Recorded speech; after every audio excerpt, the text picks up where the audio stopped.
Hey yo, what's good, fellas?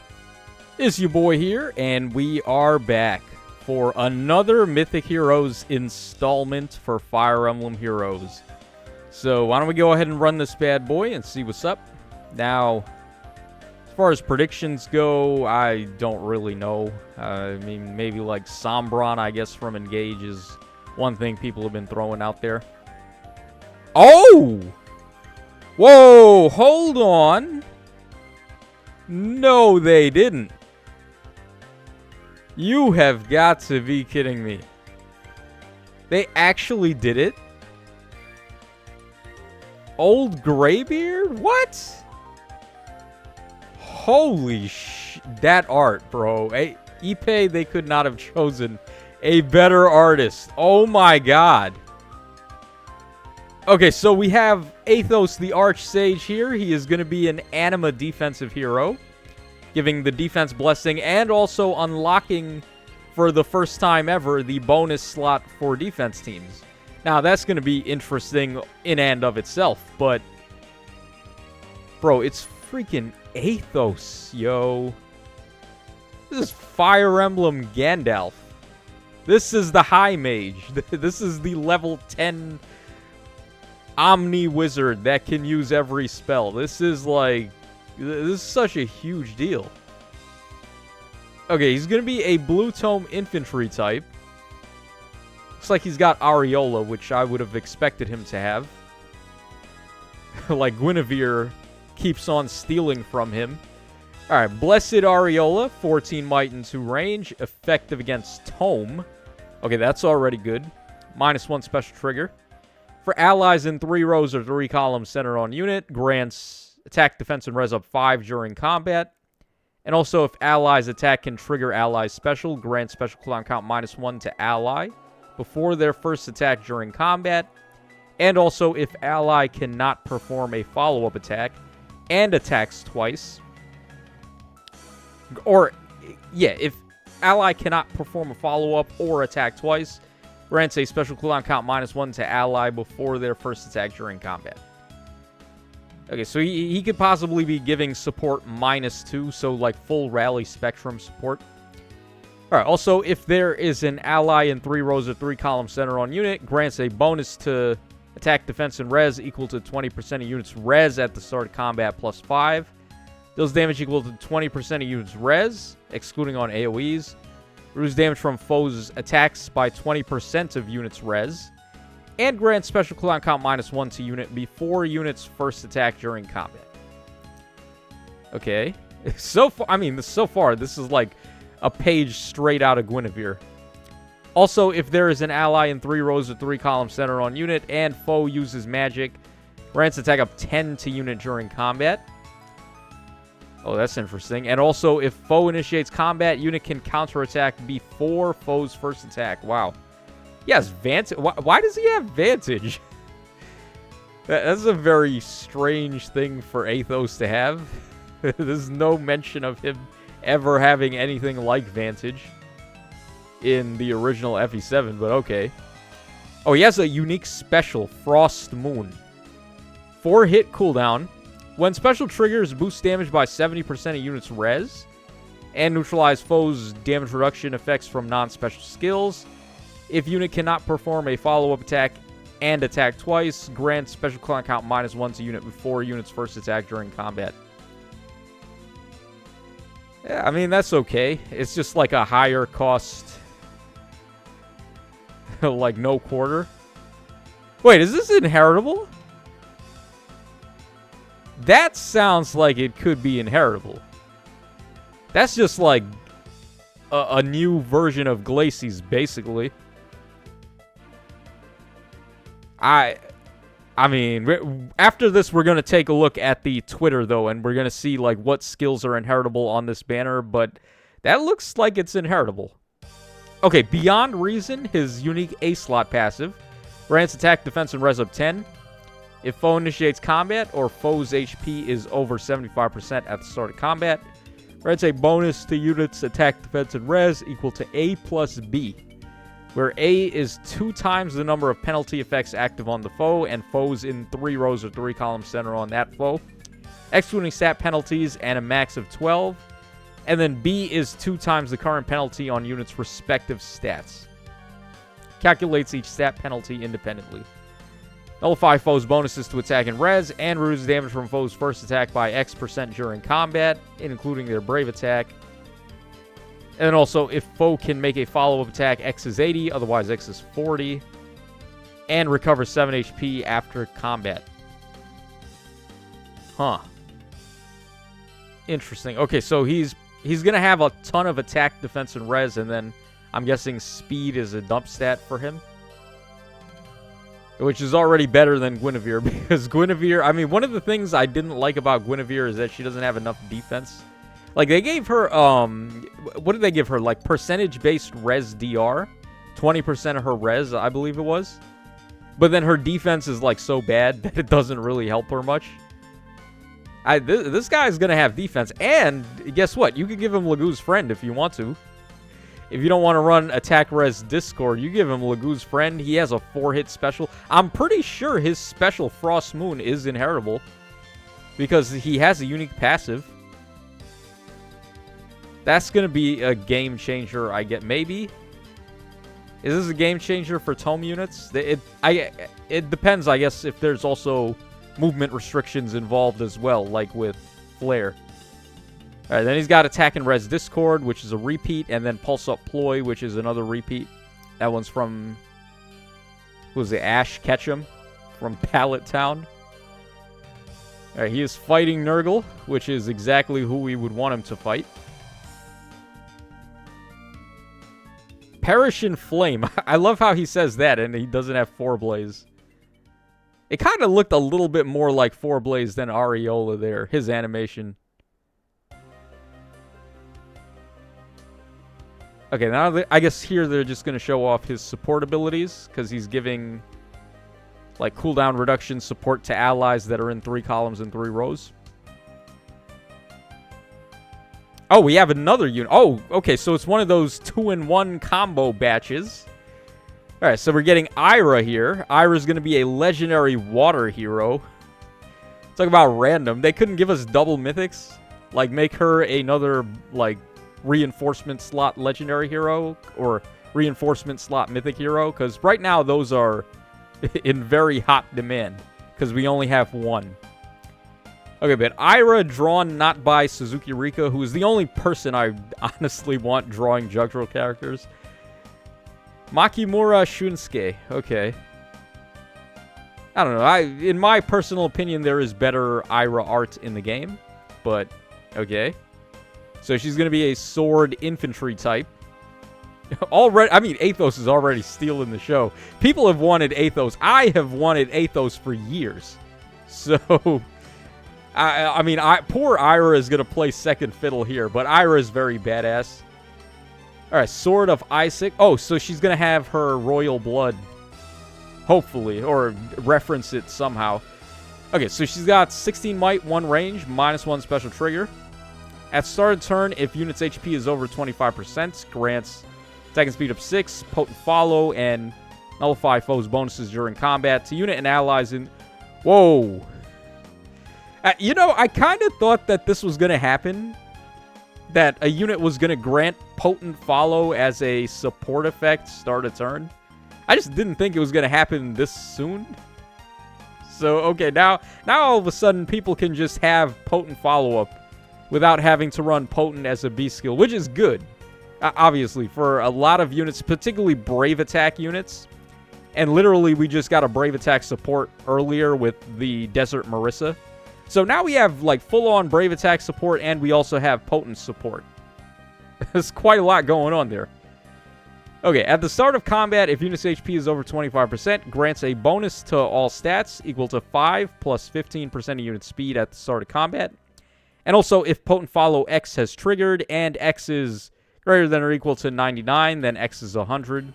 Unit deals plus Y times 5 damage, where Y is number of bonus effects active on unit, excluding stat bonuses, plus number of penalty effects active on the foe, excluding stat penalties, with a max of 5.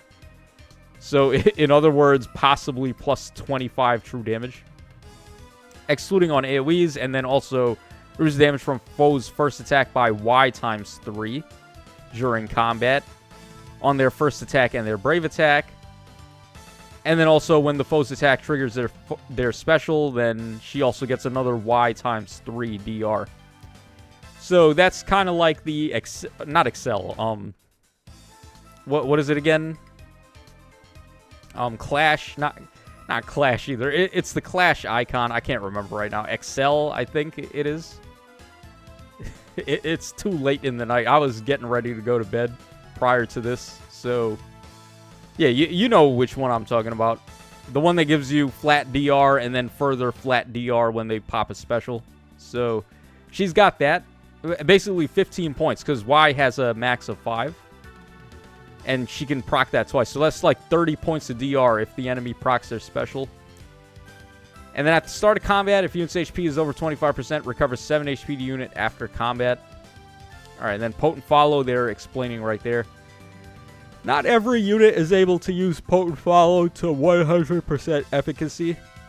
Ayra is going to be able to because she has Potent Follow X up to 100. But most units are only going to have X up to 80. So they're not able to really use it. And if they are doing a follow-up attack, then X is only going to be 40. So that's obviously not as good. A 40% third attack isn't the greatest, but it is still nice to get one free hit on the enemies if they're running Shield Fighter. So it's still good, but not every unit is going to be able to really abuse this.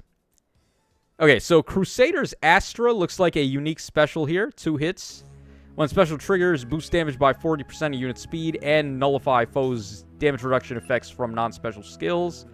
Grants -1 special cooldown before unit's first attack and before each of unit's follow-up attacks during combat. Wow.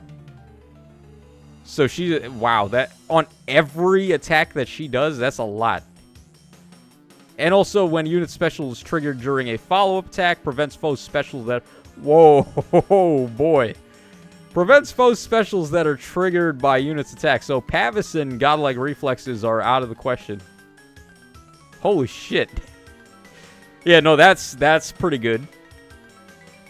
Alright, then also, if units or foes' special is ready or triggered before or during this combat, then reduce damage from foes' next attack by 40% once per combat. So then she also has some flat DR on it, too, for the enemy's first attack.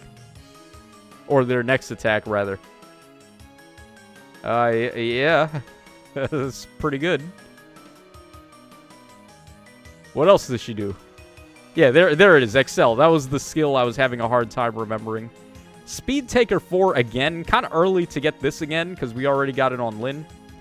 And then we have Brutal Tempest. So, as if Endless Tempest wasn't good enough, here's another version of that. Enables Kanto Distant +1 with a max of 4. Okay, that's interesting for infantry types, obviously, because they normally can't get Kanto unless you're running like Sigurd Ring. At start of turn, unit can move 1 extra space, and then grants a bonus to all stats during combat equal to the number of spaces from starting to ending position of whoever initiated, with a max of 3. Is this better than Endless Tempest? One of the things I really like about Endless Tempest, though, is that it has the lull effect. Ayra does have a little bit of a lull effect. She lulls 2 stats, I believe it was. She nullifies foes' bonuses.